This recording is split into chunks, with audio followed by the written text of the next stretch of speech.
Kære fremtidige medarbejdere, kære bror og eller søster, i KPI'ernes navn, velkommen til Munk og Munk Incorporated.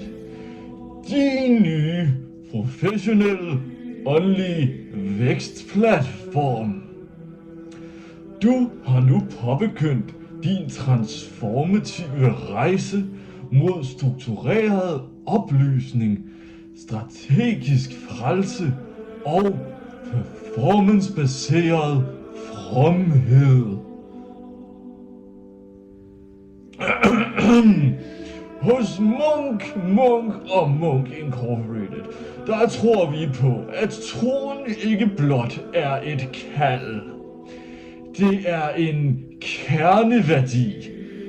Vi kombinerer det bedste fra 1100-tallets accese med moderne workstream optimering, værdibaseret alignment og et synergistisk bønneflow, der vil holde dine bønner kørende igennem hele gudstjenesten og hele dit forløb, åndelige forløb, her i frelsens tjeneste. Jeg præsenterer nu en lille grafik, så I kan blive klogere på vores mission og vores vision. Den kommer her. Som I kan se, så har vi en meget stor vision. Vi ønsker at blive Nordens foretrukne trosbaseret markedsaktør for moralsk kapital. Ja, så kan man tykke lidt på den og skætte over, hvad mon det betyder. Vi har også en mission, og missionen den ligger jo selvfølgelig i at sprede Herrens budskab. Men vi har defineret lidt videre på den, og derfor så er vores mission altså at levere et integreret spiritualitet gennem skalerbare dogmer og proaktive ydmyghedsprocesser. Ja, så I kan godt se, at vi her er et moderne firma, der går ind for den moderne måde at køre virksomhed på. Ja, 2 sekunder.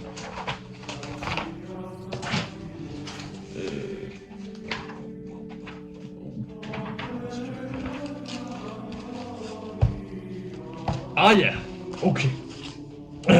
Men hvad betyder det egentlig at være en del af Munk og Munk Incorporated familien?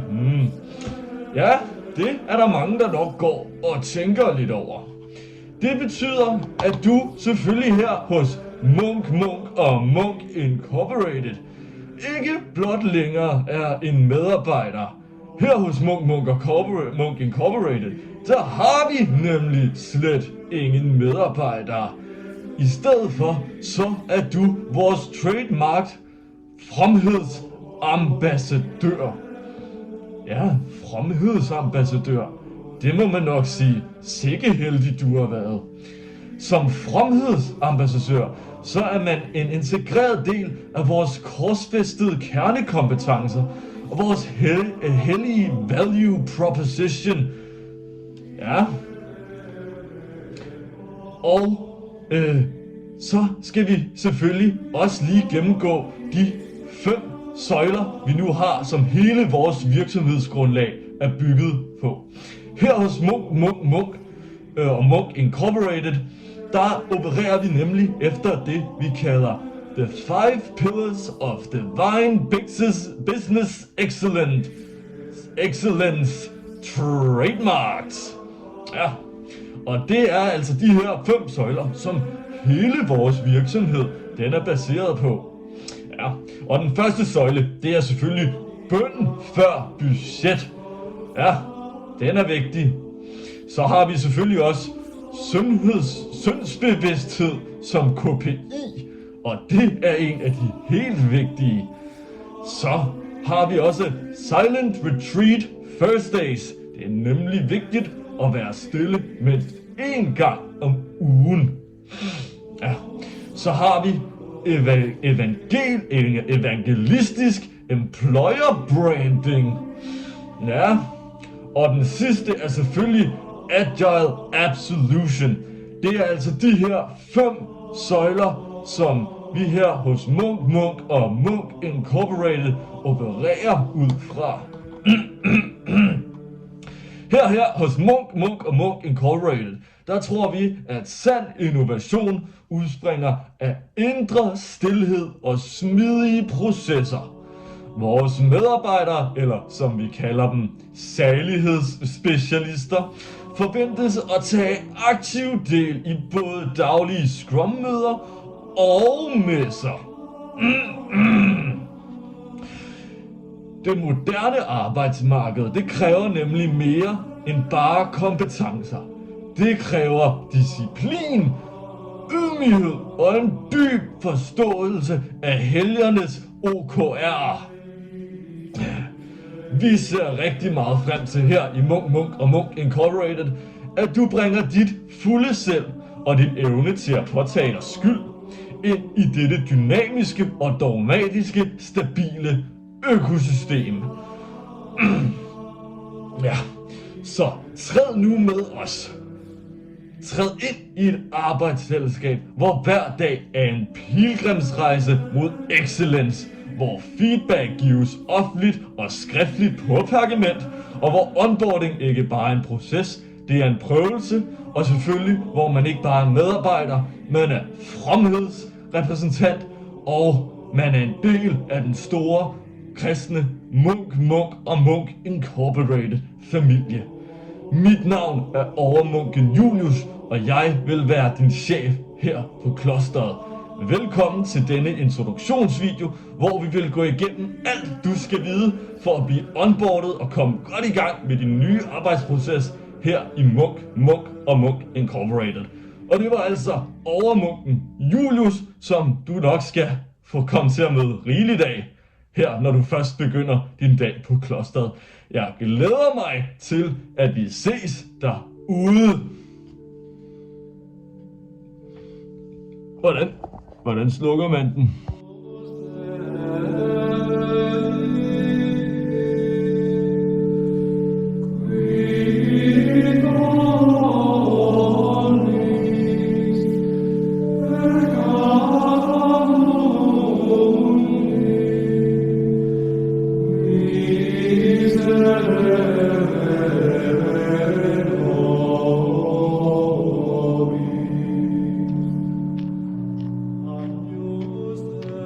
Hej med jer, og velkommen til det næste trin i din onboarding-rejse.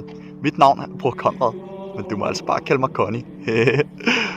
Jeg er daglig fromhedskoordinator her i klosteret. Fromhedskoordinator, trademark, hvilket i praksis betyder, at jeg er her for dig. Her i Munk og Munk Incorporated er vi ikke bare kolleger, vi er ikke bare en virksomhed, vi er en klosterfamilie. Og i en familie, ja, der hjælper man jo altid med opvasken. Men lad mig tage dig igennem dine kerneopgaver, eller som vi kalder dem, de 7 profane leverancer, trademark. De 7 profane leverancer. Nummer 1. Daglig opfyldning af vigevandsstationer. Nummer 2. Logføring af bønnetider i CRM, Celestial Resource Management.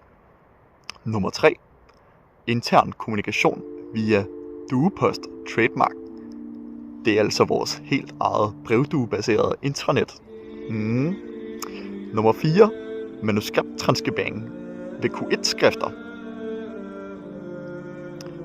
Nummer 5. Vedligehold af synderprotokol. Nummer 6, og det er min yndlings det her. Deltagelse af ugentlig brød og tavshedsbrint. Og tavshedsbrint, det skal I nok lære meget mere om. Nummer 7. Helligt feedback loop med din mentor, Abed. Trademark. Nå, nu skal vi snakke lidt om struktur. Og det her, det er ikke bare et hierarki, det er en åndelig pyramide af synergi.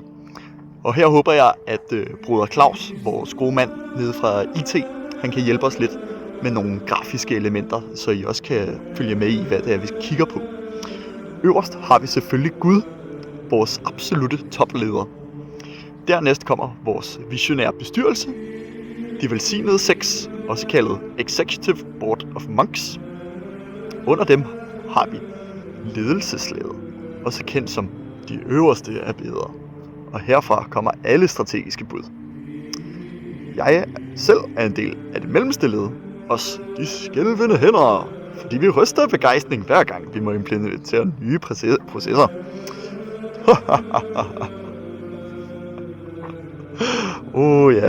Ja. Det er dejligt, det er godt. Vi elsker processer. Flere af dem, tak. Nederst i pyramiden, der har vi jer. Vores kære, frie novicer TM. Men lad dig ikke narre. Hos os betyder ny ikke uvigtig. Tværtimod. Hos M&M tror vi på bottom-up helliggørelse. Alt det her, det kan godt virke som meget. Men bare rolig, vi kaster jer naturligvis ikke for løverne. Medmindre det er i forbindelse med vores årlige syndefalds offsite TM selvfølgelig.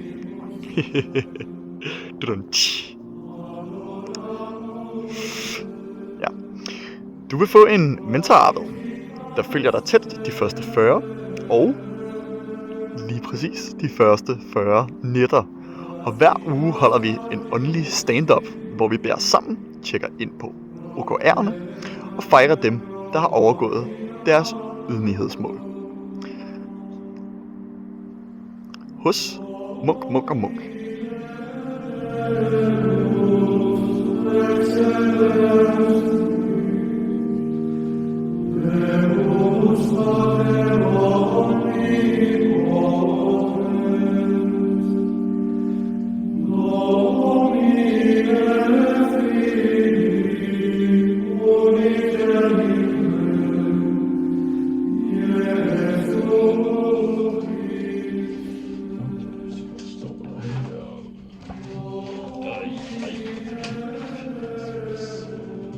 Alle interpersonelle relationer i organisationen skal fungere på deres i respekt, min bedste kærlighed. Hvad skal vi bruge det til? Og fuldkommen kønsel. Hov!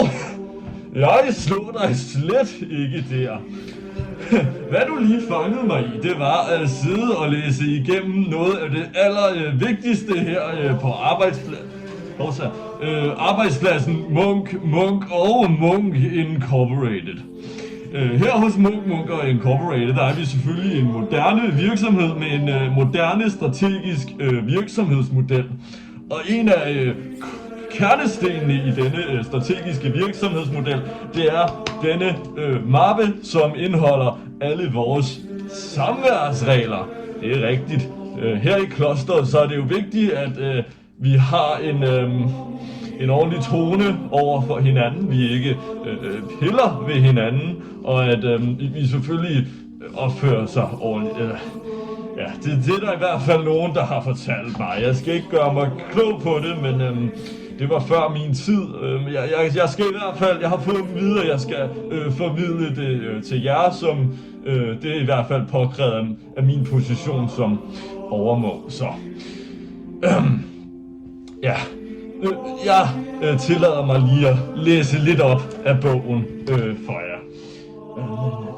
Ja, kære medarbejdere, vi er nu nået til den hellige og vanskelige del af din onboarding, nemlig vores samværspolitik. Ja, det var lige det, jeg sagde. Ja. Og som sagt, i gamle dage, der var de meget simple. Ingen kvingefolk, ingen liderlighed og ingen dans. Punktum. Det var i hvert fald rimelig let at forholde sig til, men der er nogen, der siger, at det anses som værende gammeldags, så der må jeg jo underkaste mig nu, når vi skal fungere som en moderne virksomhed for at kunne trække større og udvikle og onboarde flere folk. Så ja, suk.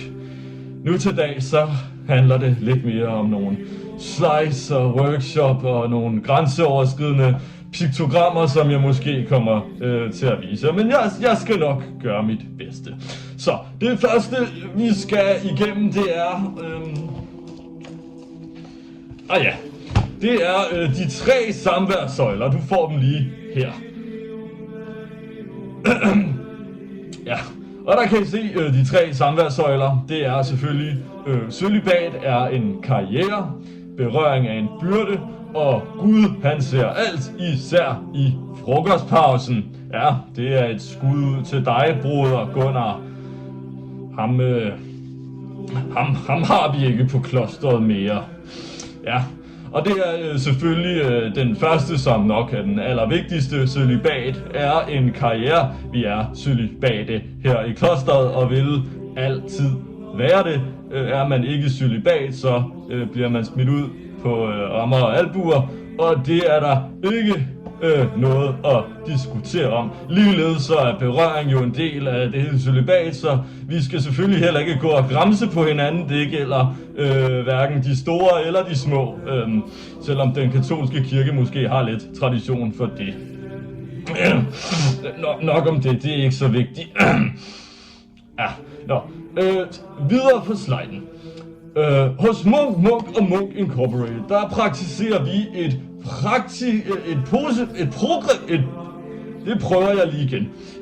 progressivt, værdibaseret og tvangsindført cølibat, som jeg nævnte lige før. Hvad det betyder, det er selvfølgelig, du må gerne elske dine kollegaer, bare ikke på nogen som helst fysisk, følelsesmæssig eller antydeligvis erotisk måde. Så er den ligesom stået på plads. Ja. Vi har set, hvor det fører hen. Først et blik, så en fælles nadver, og før du ved af det, syndig fusion mellem 2 sjæle, uden Guds godkendte mergerplan. Har man hørt om noget værre? Det skal jeg i hvert fald ikke stå for her i mit kloster. For igen, lige for at understrege, ingen cølibat. Cølibat, det er en karriere, der viser dig vejen til Guds frelse, nåde og forståelse. Vi skal lige videre i teksten her. Det var den der. Ja. Ja. Okay. Vi har naturligvis procedurer for samvær. Alle kollegiale interaktioner, de skal foregå med minimum 30 centimeters hellig distance. Du må ikke kalde nogen for skat, ven eller min bror. Men mindre du også vil sige det til en vred, svovlspredende Gud med flammer i øjnene, for ham kan jeg godt love dig for. Han kommer efter dig, hvis de ikke overholder disse fremskrevne regler, som jeg lige har budt dig, og dem jeg kommer til at byde videre. Og husk, det er jo ikke noget jeg har bestemt, det er noget Gud har bestemt, og sådan er det bare. Ja.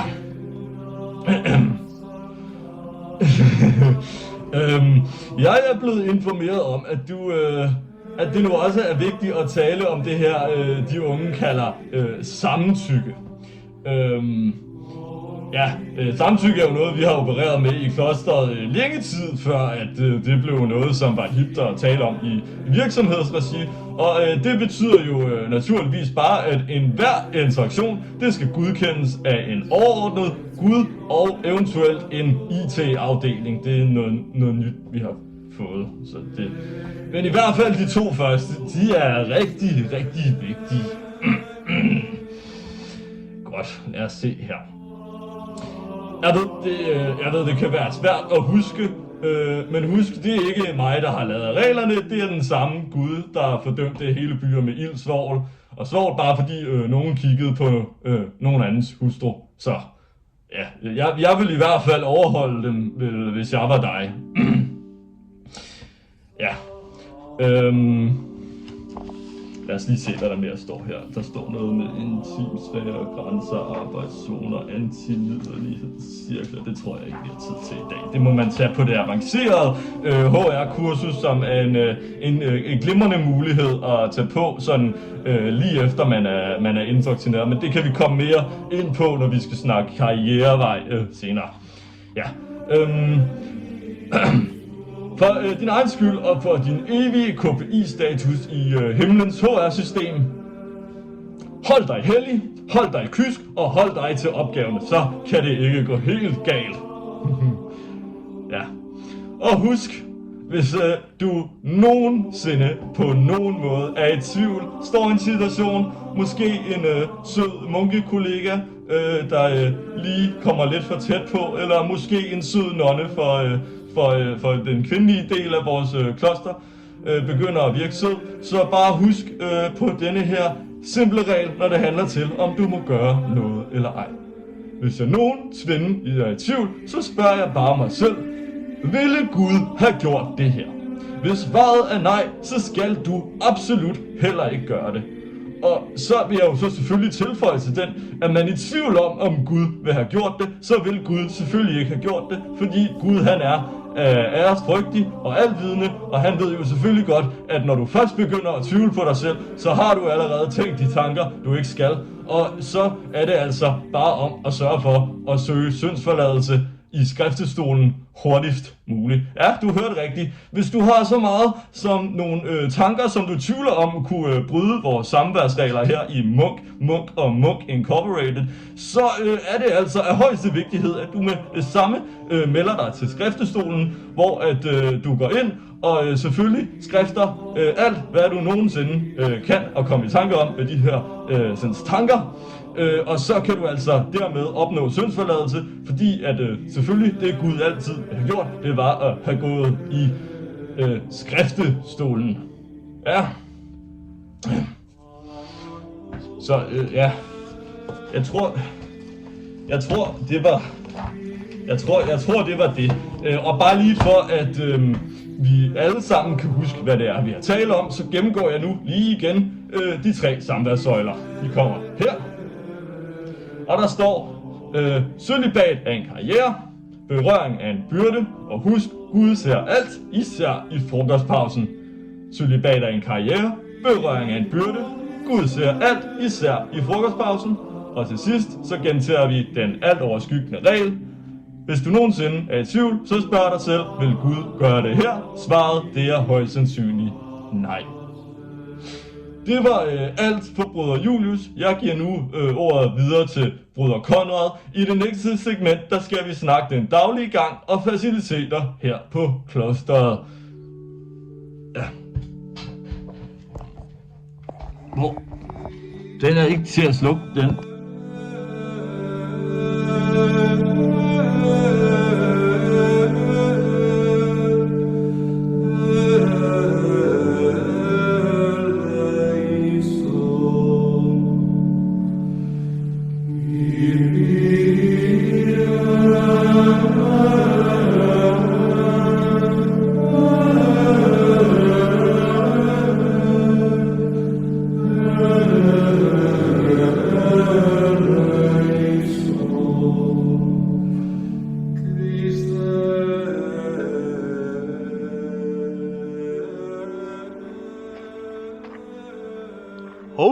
Velkommen tilbage. Hej, kære nye kollegaer.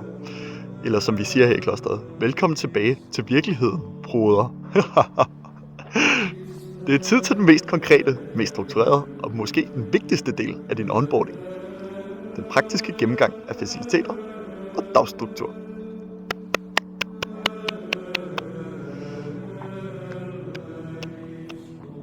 Nå, ja. Hos Munk Incorporated tror vi på, at struktur er vejen til frelse, og at rutine er det nye mirakel. Lad os begynde med døgnrytmen. Den guddommelige dagsrytme, TM. Vi starter klokken 4:45 med vækning. Her er der ingen snuseri. Gud venter ikke på dig, og vi har afskaffet sengebund for at understøtte opvågningsdisciplinen. Så det er bare med at komme ud af den seng og være klar til det næste programpunkt allerede klokken 5. Her er der tavshedsbøn. Der vil være 15 minutters koncentreret stilhed. Al hosten, nysen og indre dialog betragtes som overtrædelse. Også indre dialog, altså ikke kun ydre dialog. Så I må hellere se og få styr på jeres hoved. Det næste punkt er klokken 5:15. Her skal der skrives skriftemål og brødrationer. Alle skriver gårsdagens potentielle synderregister i hånden, ikke med kuglepind. Kuglepind er forbudt. I hånden. Klokken 6 til 11 er der arbejdsmodul 1. Det er obligatorisk, det er uafbrudt, og det er uden spørgsmål. Dette kan inkludere, men er ikke begrænset til, manuskriptkopiering, vigevandslogistik og opdatering af gudsbidragstavlen, trademarked. Klokken 9.15, for det er nemlig afbrudt arbejdsmodulet. Klokken 9.15 er der toilet time, trademarked. Det er 3 minutter, hvor du kan nå på toilettet. Du skal nå tilbage til din arbejdsstation inden for de 3 minutter. Det er dit ene toiletbesøg i løbet af dagen. Yderligere besøg er syndig tarmaktivitet og skal rapporteres til overmunk Julius.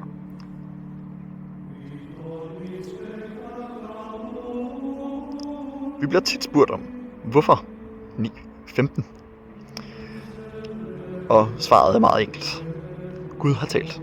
Det står godt nok ikke i Bibelen, men det står i protokol 7b, bilag 10, og det er næsten det samme. Dernæst klokken 11 er der frokost, eller som vi kalder det, den hellige ernæringspause. Det består af en brødsession. De vil få et stykke brød med et stykke ost. Ost uden huller er strengt forbudt, da huller symboliserer sjæleløshed. Vi tolererer ingen samtale under måltid. Ingen kommunikation. Hvis du nikker, smiler eller trækker vejret for tungt, noteres det i fornøjelsesbogen. TM. Hernæst snakker vi om faciliteterne her på klosteret. Det første er skriftestolen. Den kan bookes via opslagstavlen uge for uge, ikke til samtaler. Det næste punkt på dagsordenen er faciliteterne her på klosteret, eller som vi kalder dem, Guds rum. Nummer 1, skriftestolen. Den bookes via opslagstavlen uge for uge. Dog er den ikke til samtaler, kun til bekendelser. Smalltalk er blasfemi. Derfor beder vi, at skriftestolen ikke bruges til smalltalk, kun bekendelser.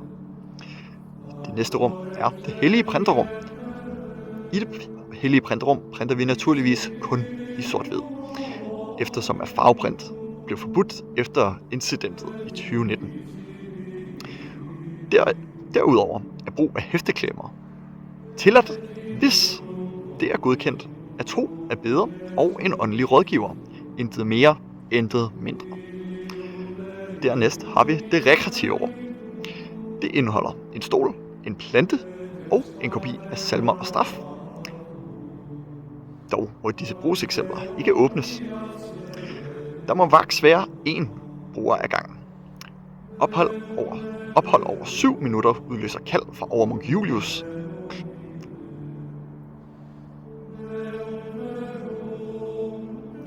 Det næste punkt er korridoren for eftertanke. Den må kun betrædes baglæns. Naturligvis. Du skal ikke tænke på noget i denne korridor. Tænk slet ikke på noget.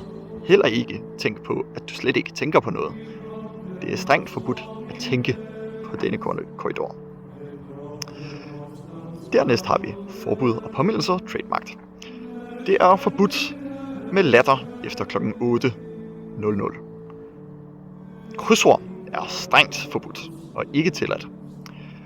Vi ser ingen venstrehåndsskrift på dette kloster, da dette er imod Bibelen. Ingen snak om fugle. Vi vil godt anerkende, at de eksisterer, men vi kan ikke kontrollere dem. Derfor arbejder vi ikke med dem. Der er ingen spørgsmål under stilhedsbønnen.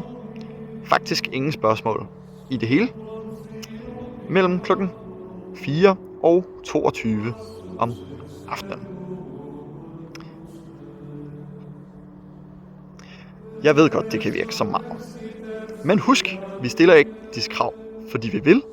Vi gør det, fordi Gud har givet os nød. Vi ved godt, det kan virke så meget, men vi gør det naturligvis ikke, fordi vi vil. Vi gør det, fordi Gud ikke har givet os noget valg. Og som vi altid siger her på klosteret, når du tvivler, så spørg ikke. Undertryk. Det var de praktiske forhold. Jeg glæder mig til at følge din rejse fra nuværende syndebærer til compliant fremhedsmester trademarked. Og hey, hvis du er i tvivl om noget, så spørg din mentor Arvid. Eller spørg dig selv, vil Gud have brugt denne kopimaskine, uden at booke den først? Det er den gode huskeregel. Tak for nu.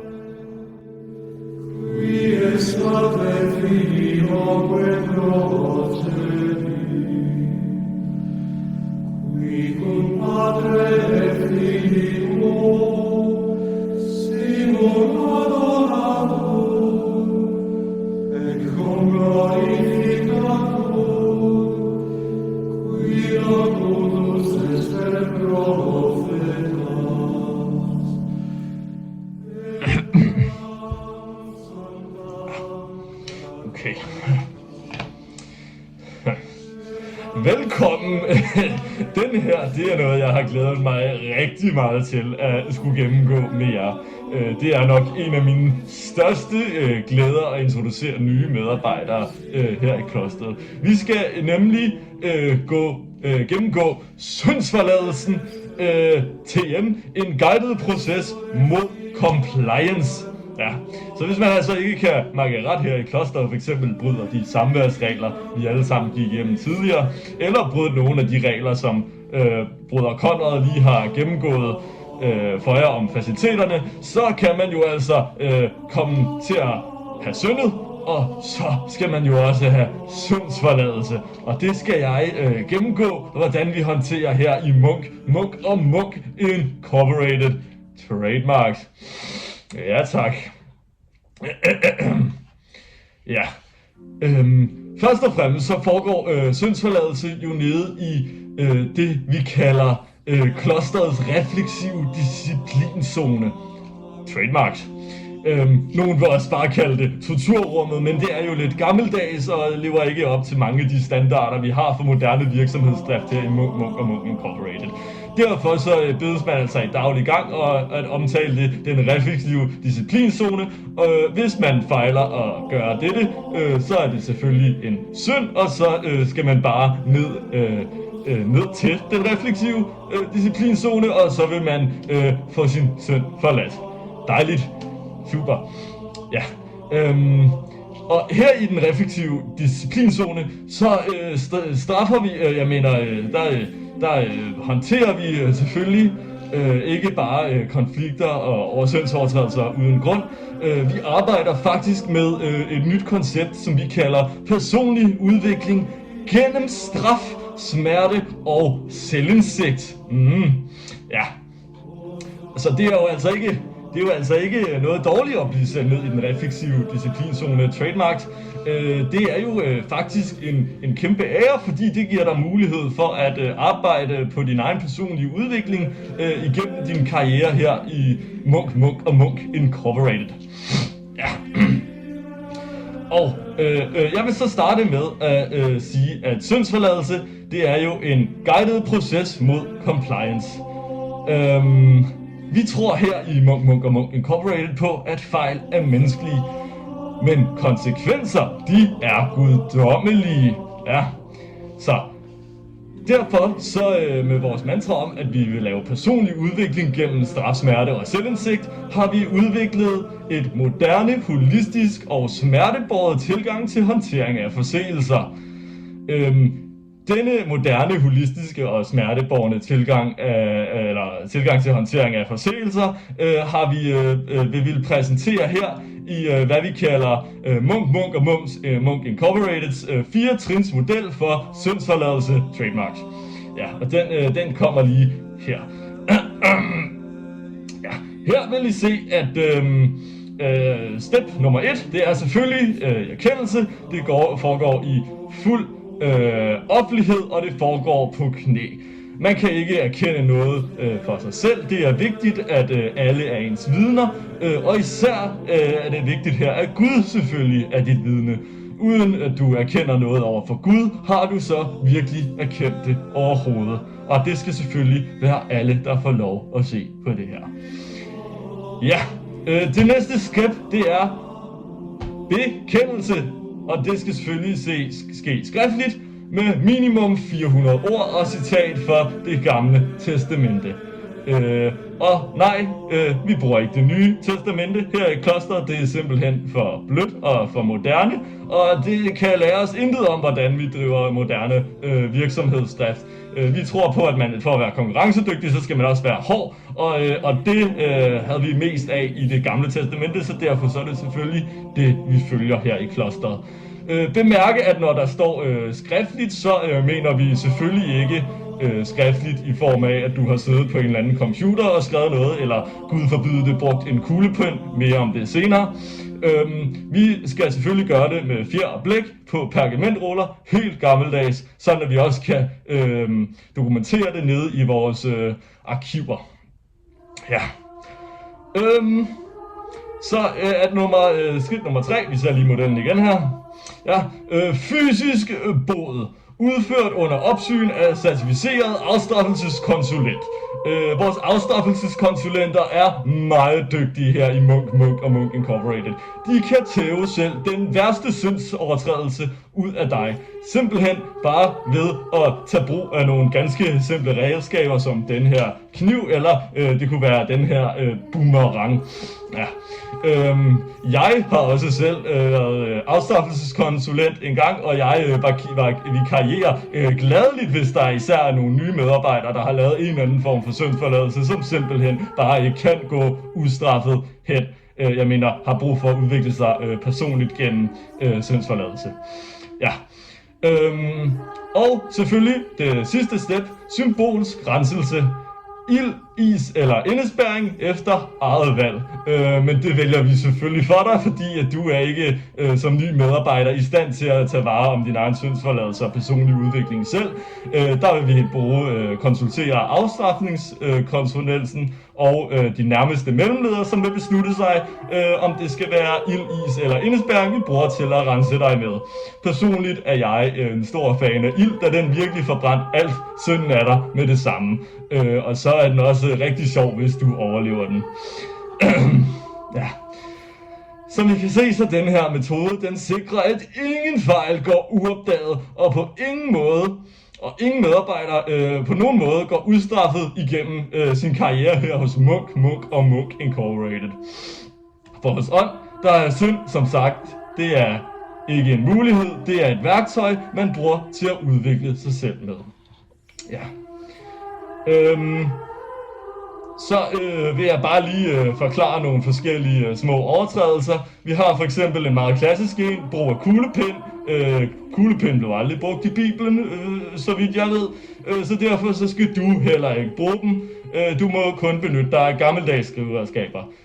Brug af kuglepen, det kan lede til let håndpiskning med en hellig lineal eller boomerang. Ja. Så er der for eksempel sådan noget som utilstrækkelig bønneintensitet. Er din bøn ikke intens nok, eller mener du ikke din bøn nok, så kan du simpelthen få et helt døgn i det, vi kalder tvivlens tynde TM, hvor du rigtig kan sidde og tvivle på dig selv, og om du overhovedet mener det her med, at du tror på Gud og vil din karriere her i klosteret. Som der blev nævnt i forrige afsnit, så er toiletbesøg uden for 9-15 strengt forbudt, og gør man dette, så leder det til et direkte ophold i refleksionskammer med klokkespilsloop i 6 timer. Og efter sådan en omgang, så kan jeg godt love dig for, så skider man aldrig uden for 9.15 igen. Det kan jeg godt love dig for. Ja. Selvfølgelig foregår al afstraffelse i overensstemmelse med vores kooperative kodex for kropslig korrigering, igen trademarked, og det er simpelthen også lige blevet oversat til latin, og det er selvfølgelig den udgave, de vil få leveret ved indgangen, da man for at kunne få lov til at læse vores tekster på engelsk, bliver nødt til at have omtrent 5-7 års anciennitet her i firmaet Munk & Munk Incorporated. Det giver sig selv. Så den kan du rigtig glæde dig til at komme i gang med at terpe og nærlæse, når din arbejdsdag den går i gang. Ja, kort om konflikthåndtering. Når en broder står imod en broder. Ja, det er meget vigtigt det her. Konflikter, de kan jo opstå overalt, selv i de helligste kredse. Og hos os så løser vi dem super simpelt med det vi kalder en fredelig stening. Trademarked. Det er en struktureret HR-proces, hvor begge parter først får lov at fremlægge deres sag, og derefter får 3 sten kastet mod sig af en neutral tredje munk. På den her måde, så tager vi ligesom, skaffer vi en mellemmand, som sørger for, at stenene ikke bliver kastet med en ond hensigt, men rettere som en straf og en korrigering for overhovedet at have gået i konflikt med en medbruder til at starte med. Og de 3 sten, der bliver kastet, det fungerer under etiketterne empati, troværdighed og synergi, og det kan man jo få lov at tænke lidt om. Alt det her foregår selvfølgelig i dyb stilhed med respekt for den ene sandhed. Guds vilje og klosterets KPI'er. Ja. Så vil jeg bare lige bringe nogle afsluttende bemærkninger. Ja. Nogen siger, vi er strenge her i klosteret. Andre, de siger, vi er gammeldags. Men vi siger, Gud brød Sodoma for mindre. Så til dig har jeg bare til sidst at sige, følg reglerne, vær lydig, og husk, hvis du mærker skyld, så er det også fordi, at du fortjener det, for vi er alle syndere her på jorden.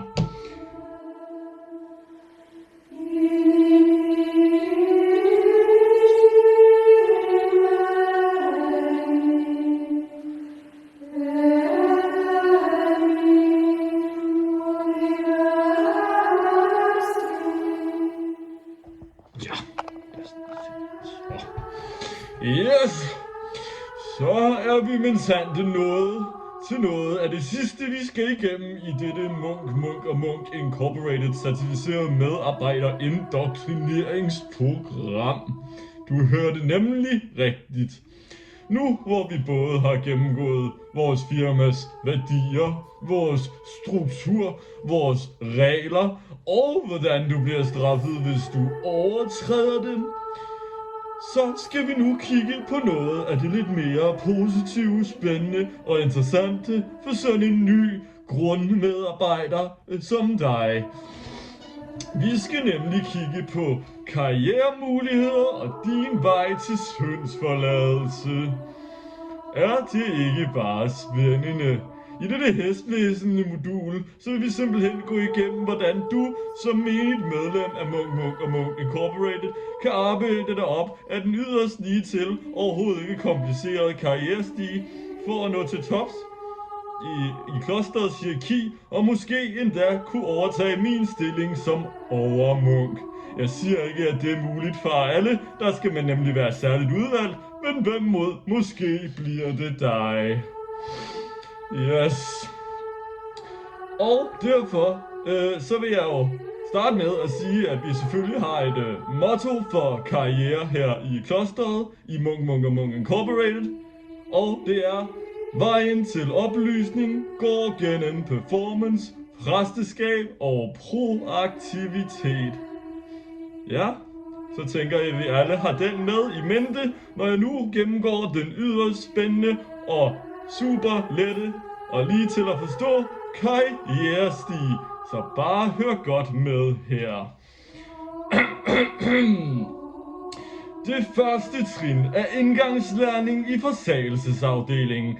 Det her I typisk vil starte, når I har været på arbejdspladsen i, lad os sige, omtrent 11-13 år.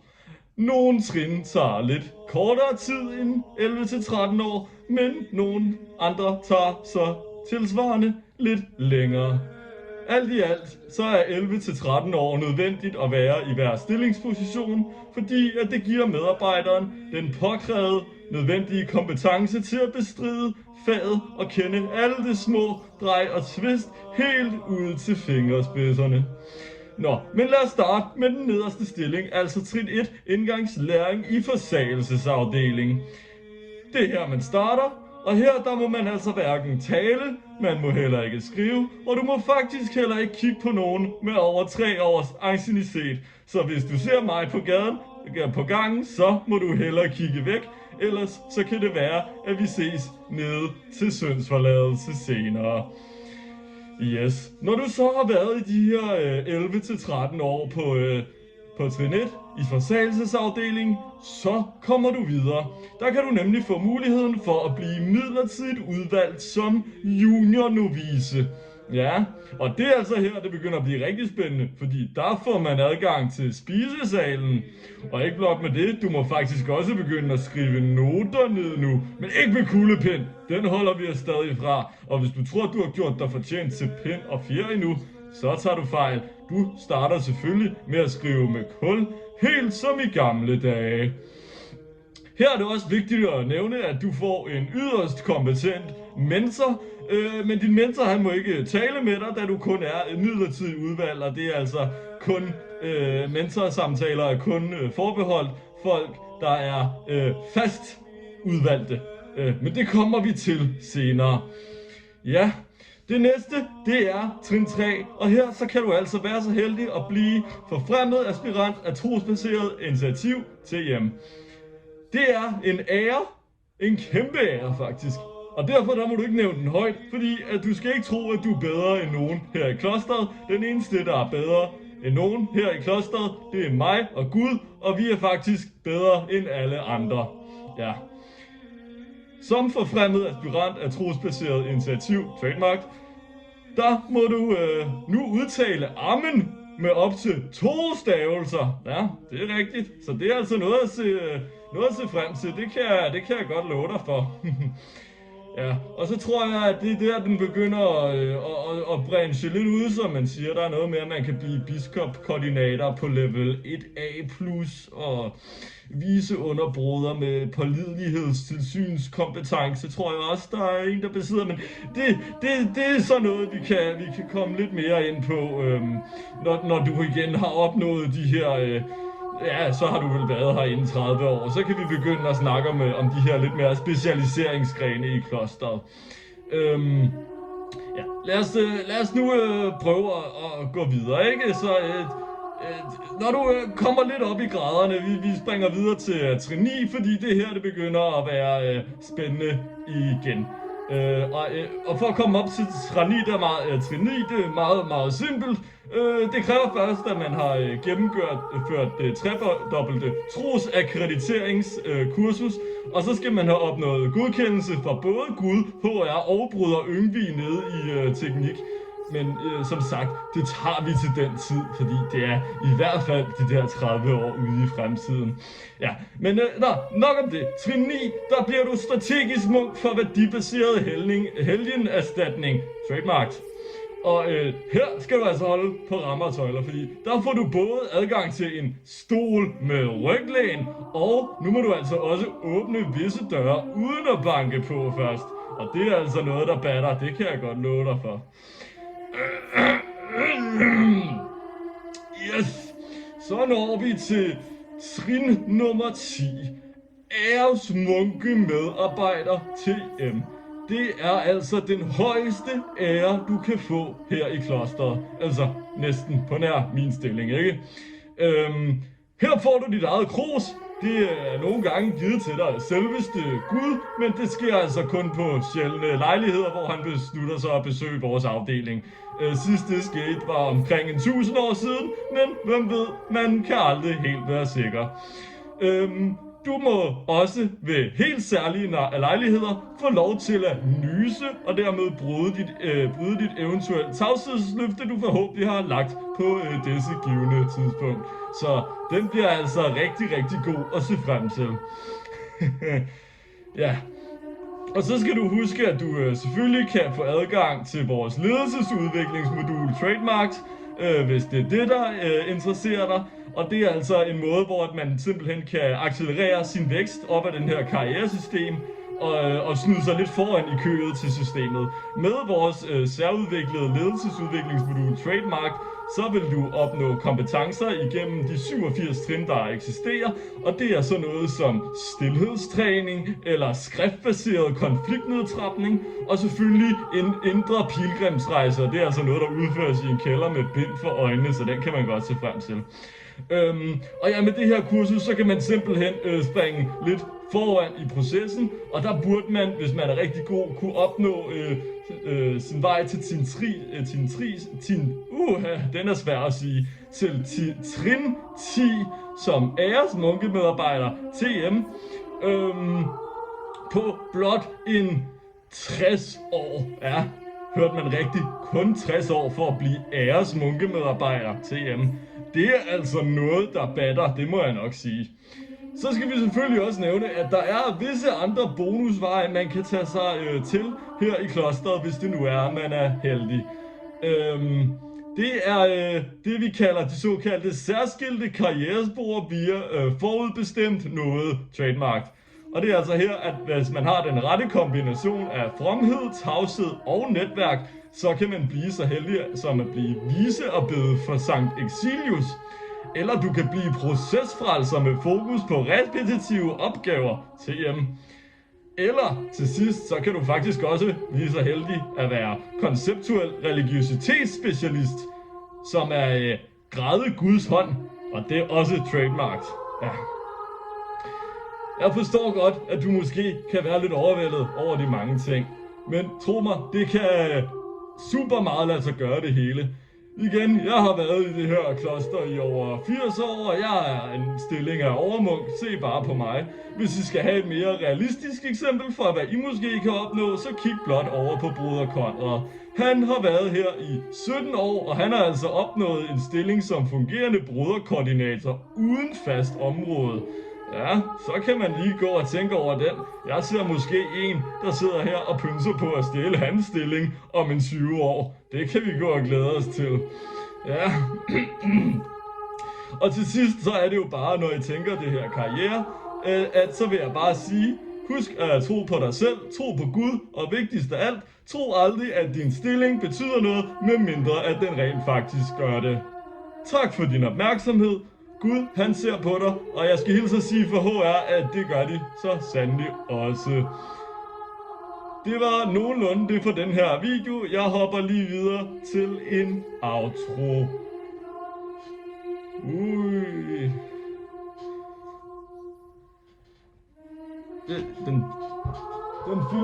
Den filmer stadig.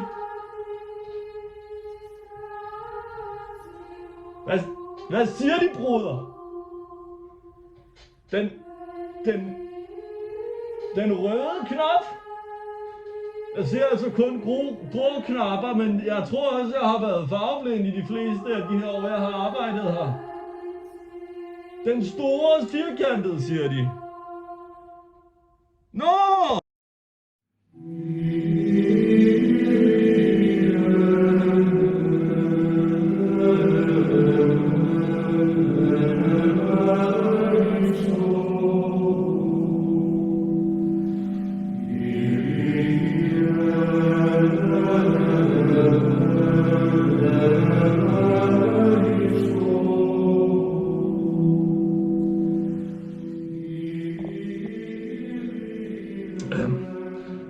Kære nye medarbejdere, hvor er det dog vidunderligt at se så mange engagerede sjæle træde ind i vores strategiske fællesskab af tro og toplinje trademark.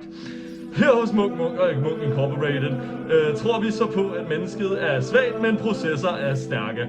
Og med den rette kombination af compliance, kropsånd og kontinuerlig bod, kan vi sammen skalere helgenstatus på tværs af alle afdelinger. Jeg glæder mig sådan til, at vi kan komme i gang med det her arbejde. Du er ikke bare en medarbejder, du er en værdibærende komponent i vores holistiske klostermatrix og en vigtig del af vores familie.